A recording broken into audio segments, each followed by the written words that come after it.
Hello, welcome back to my channel.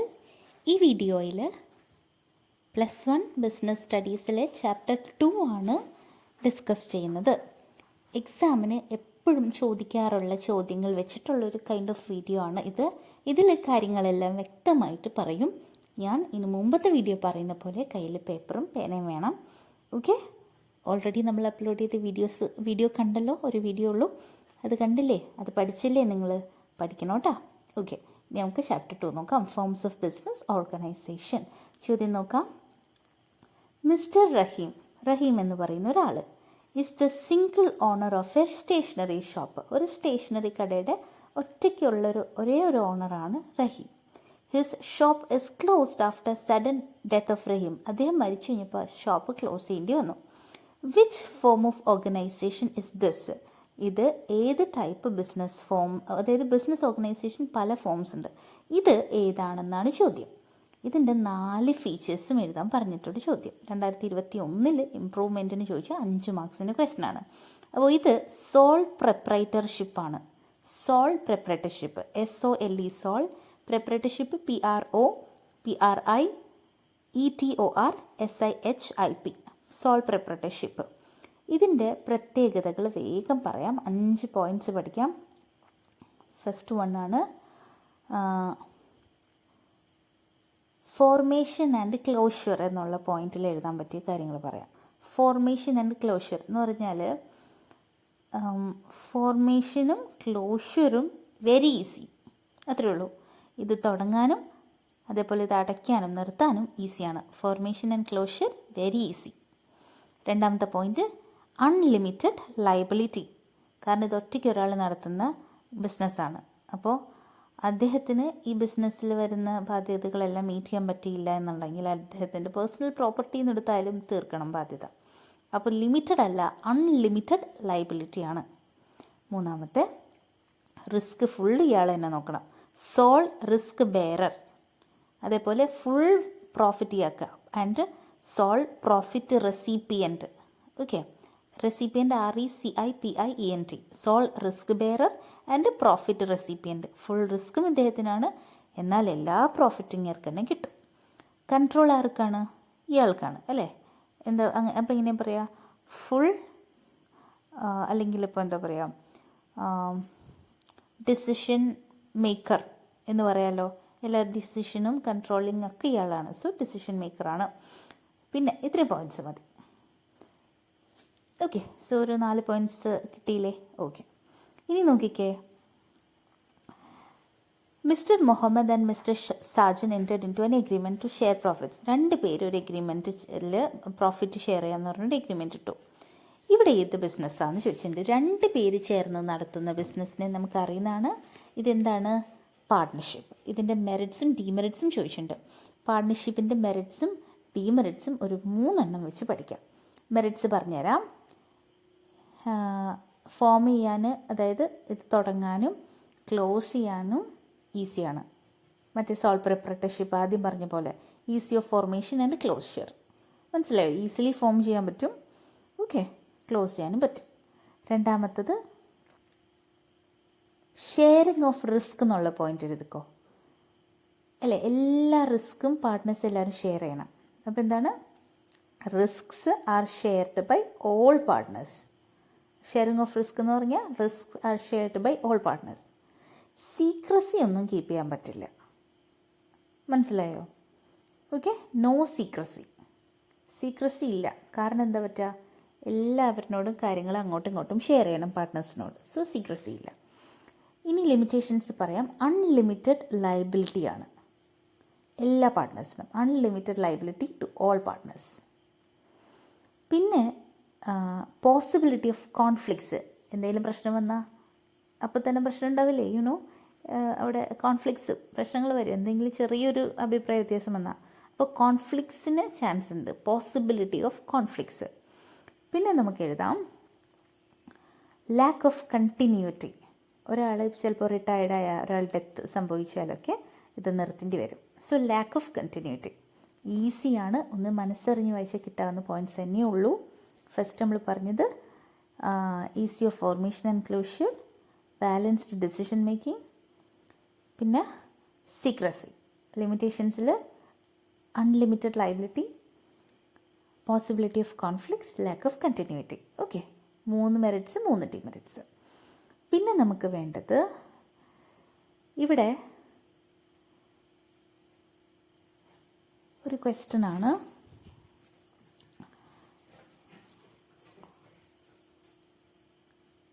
Differences between public company and private company. Public company private company തമ്മിലുള്ള differences. ഒരു 4 differences പഠിക്കുക തൽക്കാലം. Okay, നോക്കിയേ. Public company എന്ന് പറഞ്ഞിട്ടൊരു box വരയ്ക്കുക. അതായത് ഒരു പബ്ലിക് കമ്പനി എന്ന് എഴുതിയിട്ടൊരു ലൈൻ വരയ്ക്കുക. പ്രൈവറ്റ് കമ്പനി എന്ന് പറഞ്ഞിട്ട് ഒരു ലൈനും കൂടെ വരയ്ക്കാം. പബ്ലിക് കമ്പനിയിൽ എത്ര മെമ്പേഴ്സ് വേണം? Minimum 7, maximum unlimited. പ്രൈവറ്റിൻ്റെ താഴെ മിനിമം 2, മാക്സിമം 200 എന്ന് എഴുതാം. എത്ര മെമ്പേഴ്സ് വേണമെന്നാണ് ആദ്യം പറഞ്ഞത്. അതിൻ്റെ താഴെ നമ്പർ ഓഫ് ഡയറക്ടേഴ്സ്. പബ്ലിക് കമ്പനിയിൽ 3, പ്രൈവറ്റ് കമ്പനിയിൽ 2. ഇത് രണ്ടും കൃത്യമായിട്ട് ആദ്യം പഠിക്കാം. പിന്നെ നോക്കിയേ, അടുത്തത് ഇൻഡെക്സ് ഓഫ് മെമ്പേഴ്സ് ആണ് കേട്ടോ. ഇൻഡെക്സ് ഓഫ് മെമ്പേഴ്സ് എന്ന് പറഞ്ഞിട്ട് ഒരു പോയിന്റ് എഴുതിയിട്ട് പബ്ലിക് കമ്പനിയിൽ കമ്പൽസറി, പ്രൈവറ്റ് കമ്പനിയിൽ നോട്ട് കമ്പൽസറി. മതി, ഇത്ര മതി, 3 പോയിന്റ്സ് മതി. ഓക്കെ, ഇനി അടുത്തത് ജോയിൻറ്റ് സ്റ്റോക്ക് കമ്പനിയുടെ ഫീച്ചേഴ്സാണ്. അത് നല്ല എസ്സേ ക്വസ്റ്റനായിട്ട് ചോദിക്കാറില്ല, ഇമ്പോർട്ടൻ്റ് തന്നെ ആയിട്ടുള്ളൊരു ക്വസ്റ്റനാണ്. നോക്കിക്കേ, ജോയിൻറ്റ് സ്റ്റോക്ക് കമ്പനിയുടെ ഫീച്ചേഴ്സ് പറയാം. ഫസ്റ്റ് വൺ, ആർട്ടിഫിഷ്യൽ പേഴ്സൺ എന്നുള്ള ഫീച്ചർ എഴുതിക്കോ. Okay, artificial person. Second point, separate legal entity. Artificial person ഒന്നാമത്തെ, സെപ്പറേറ്റ് ലീഗൽ എൻറ്റിറ്റി രണ്ടാമത്തെ. മൂന്നാമത്തെ, formation is time consuming, expensive and complex process. മൂന്നാമത്തെ പോയിന്റ് ഇത്ര എഴുതണം. ഫോർമേഷൻ ഇസ് ടൈം കൺസ്യൂമിങ്, അതായത് സമയമെടുക്കും. പിന്നെന്താ, എക്സ്പെൻസീവ്, പൈസ ചിലവുള്ളതാണ്. ആൻഡ് കോംപ്ലെക്സ്, കുറച്ച് ബുദ്ധിമുട്ടുള്ള പ്രോസസ്സാണ്. പിന്നെ എഴുതേണ്ടത് പെർപെച്വൽ സക്സഷൻ. അതെന്താണെന്ന് എക്സാമിന് ചോദിച്ചിട്ടുണ്ട്. ഓക്കെ, പെർപെച്വൽ സക്സഷൻ എന്ന് പറഞ്ഞാൽ ഇത്രയേ ഉള്ളൂ. മെമ്പേഴ്സ് വരും പോവും, പക്ഷെ കമ്പനി നിലനിൽക്കും. പെർപെച്വൽ സക്സഷൻ അതാണ്. പിന്നെ ലിമിറ്റഡ് ലയബിലിറ്റി. പിന്നെ ഒരു പോയിന്റും കൊണ്ട് എഴുതിക്കോ, കോമൺ സീല്. കോമൺ സീലിന് എഴുതിയിട്ട് അണ്ടർലൈൻ ചെയ്തിട്ട് അതിൻ്റെ സൈഡിൽ എഴുതാം ഒഫീഷ്യൽ സിഗ്നേച്ചർ ഓഫ് കമ്പനി. ഇത്രയും മതി. അപ്പോൾ നമ്മൾ ആർട്ടിഫിഷ്യൽ പേഴ്സൺ പറഞ്ഞു, സെപ്പറേറ്റ് ലീഗൽ എൻറ്റിറ്റി, ഫോർമേഷൻ എന്ന് എഴുതിയിട്ട് time consuming, expensive and complex process, perpetual succession. അതെന്താണെന്ന് നോക്കാം. ആളുകൾ വരും പോവും, പക്ഷെ കമ്പനി നിലനിൽക്കുന്നതാണ് അതിൻ്റെ മീനിങ്. അതിൻ്റെ താഴെ ലിമിറ്റഡ് ലയബിലിറ്റി, പിന്നെ common seal, official signature of company. മതി, ഇത്ര മതി. ഇനി നോക്കേണ്ടത് കോപ്പറേറ്റീവ് സൊസൈറ്റിയുടെ കാര്യങ്ങളാണ് കേട്ടോ. ഒരു ചോദ്യം പറയട്ടെ. It is a voluntary association of persons who join together with motive welfare of members. Voluntary association എന്ന് പറഞ്ഞാൽ ആളുകൾക്ക് ഇഷ്ടപ്രകാരം സ്വന്തമായിട്ട് താല്പര്യം കൊണ്ട് വന്ന് തുടങ്ങിയൊരു അസോസിയേഷൻ. മോട്ടീവ് വെൽഫെയർ ഓഫ് മെമ്പേഴ്സാണ്. അവിടുത്തെ ആളുകളുടെ ഒരു വെൽഫെയറിന് വേണ്ടിയിട്ട് തുടങ്ങുന്നു, അതാണ് ലക്ഷ്യം. ഇത് കണ്ട ഈ കീവേഡ്സ് ഓർക്കുക. വെൽഫെയർ ഓഫ് മെമ്പേഴ്സ് എന്നുള്ള കീവേഡും വോളണ്ടറി അസോസിയേഷൻ എന്നുള്ള കീവേഡും ഓർക്കുക. എന്നിട്ട് എഴുതണം എന്തൊക്കെയാണ്. ഇവിടെ ഏത് ഓർഗനൈസേഷനാണ്? Cooperative society. ഓക്കെ, ഫീച്ചേഴ്സും മെറിറ്റ്സും എഴുതാം. ഫീച്ചേഴ്സ് എന്ന് പറഞ്ഞിട്ടുണ്ടെങ്കിൽ voluntary membership. Okay, first point voluntary membership. രണ്ടാമത്തെ പോയിന്റ് ലിമിറ്റഡ് ലയബിലിറ്റി. മൂന്നാമത്തെ പോയിന്റ് സർവീസ് മോട്ടീവ്. കോപ്പറേറ്റീവ് സൊസൈറ്റിയുടെ ഫസ്റ്റ് പോയിന്റ് വോളണ്ടറി മെമ്പർഷിപ്പ്, രണ്ടാമത്തത് ലിമിറ്റഡ് ലയബിലിറ്റി, മൂന്നാമത്തെ സർവീസ് മോട്ടീവ്. മതി. ഇനി മെറിറ്റ്സ് എഴുതിക്കോളൂ. 1 man 1 vote principle. 1 man 1 vote principle, അതായത് ഈക്വൽ വോട്ടിംഗ് റൈറ്റ്സ് എന്നുള്ളതിൻ്റെ പോയിൻ്റാണത്. 1 man 1 vote പ്രിൻസിപ്പിൾ എന്താണ്? Equal voting rights. അപ്പോൾ ഇങ്ങനെ എഴുതിക്കോ, ഈക്വൽ വോട്ടിംഗ് റൈറ്റ്സ് എന്ന് എഴുതിയിട്ട് അതിൻ്റെ നേരെ 1 man 1 vote എന്ന് എഴുതിക്കോ കേട്ടോ, അതാണ് ബെറ്റർ. ഈക്വൽ വോട്ടിംഗ് റൈറ്റ്സ് എന്ന് എഴുതിയിട്ട് 1 man 1 vote. അതിൻ്റെ താഴെ ഫീച്ചറിൽ എഴുതിയ സെയിം പോയിന്റ് ലിമിറ്റഡ് ലയബിലിറ്റി ഒന്നുകൂടെ എഴുതാം. പിന്നെ എഴുതേണ്ടത് സപ്പോർട്ട് ഫ്രം ഗവൺമെൻറ് മതി. Support from government. പിന്നെ വേണമെങ്കിൽ ഒരു പോയിൻറ്റും കൂടി എഴുതാം, easy of formation. Minimum 10 members കൊണ്ട് തുടങ്ങാൻ പറ്റും. സിമ്പിൾ രജിസ്ട്രേഷനാണ് ഈസി ഓഫ് ഫോർമേഷൻ. എളുപ്പമായിട്ടോ, ഇത്ര എളുപ്പമായിട്ട് ഇനി ഒറ്റ ആരും പറഞ്ഞില്ല, അത്ര എഴുതാം.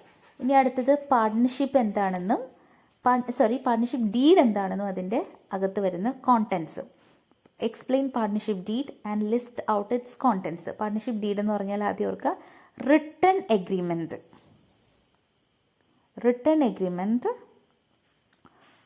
വിത്ത് terms and conditions of partnership മതി. Written agreement with terms and conditions of partnership, അതാണ് പാർട്ട്ണർഷിപ്പ് ഡീഡ്. കോണ്ടൻറ്റിൽ ഒരു 4-5 എണ്ണം പഠിച്ചാൽ മതി.